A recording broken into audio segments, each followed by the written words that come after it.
Привет, меня зовут Лена. Я готовлю полезные десерты без сахара. Сегодня я покажу вам, как приготовить вкуснейший чизкейк.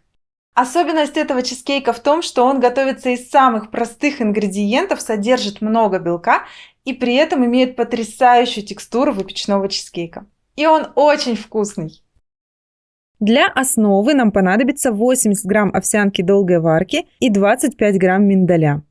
Орехи можно взять любые, а пропорцию овсянки и орехов можно менять. Пересыпаем ингредиенты в блендер. Добавляем 40 грамм какао и 1 грамм соли. Измельчаем все это в мелкую крошку. Пересыпаем в удобную емкость для смешивания и добавляем жидкие ингредиенты. У меня это 70 грамм сиропа топинамбура. Вместо него можно использовать мед или любой другой натуральный сироп без сахара. В том числе подойдут и низкоуглеводные сиропы, такие как сироп цикория. Смотрите, я хочу в этот раз сделать основу слегка хрустящей, чтобы чувствовались орешки. Если вы любите более мягкие варианты, добавьте еще немного жидкости. Например, 30-40 грамм молока. У меня тесто получается довольно тугое, совсем не липкое, но при этом легко формируется. То, что нужно для основы. Собирать чизкейки я буду в кольце диаметром 16 см, которое просто стоит на антипригарном коврике. Удобно, если кольцо разъемное, так будет легче вынимать готовый чизкейк. Форму хорошо промазываем маслом, у меня кокосовое. Укладываем тесто в форму и хорошенько утрамбовываем. Удобно воспользоваться стаканом с плоским дном, а можно выравнивать и обычной ложкой. Обязательно проследите, чтобы основа плотно прилегала к краям формы, чтобы не было зазоров и ничего через них не вытекало. Итак, основа готова, можно приступать к творожному слою. Нам понадобится 400 грамм творога. Творог должен быть натуральный и вкусный. Это сильно повлияет и на пользу, и на текстуру, и на вкус чизкейка. Хорошо, если он будет не слишком жестким, чтобы его можно было измельчить без крупинок. Добавляем 2 крупных яйца, 100 грамм сиропа без сахара или меда и пол чайной ложки соли. Для аромата можно добавить полграмма ванилина. Перемешиваем все ингредиенты блендером, чтобы получилась гладкая однородная масса. Желательно, чтобы совсем не осталось комочков творога. Если творог не слишком жесткий, это достигается довольно легко.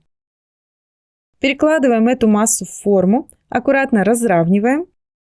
Отправляем выпекаться при температуре 160 градусов Цельсия примерно на 40 минут. Достаем готовый чизкейк. Снаружи он покрывается тонкой корочкой и слегка запекается, а внутри текстура чизкейка остается мягкой и сырной. Чтобы отделить чизкейк от формы, я слегка отодвигаю его мягкой лопаткой. Можно и ножом, но именно лопаткой мы точно не повредим края чизкейка. В целом чизкейк готов. Но для густой сырной текстуры его лучше оставить в холодильнике как минимум на 2 часа. Вот теперь чизкейк полностью готов. Как видите, это было очень просто, но эта легкость не сказывается на результате. Давайте его разрежем.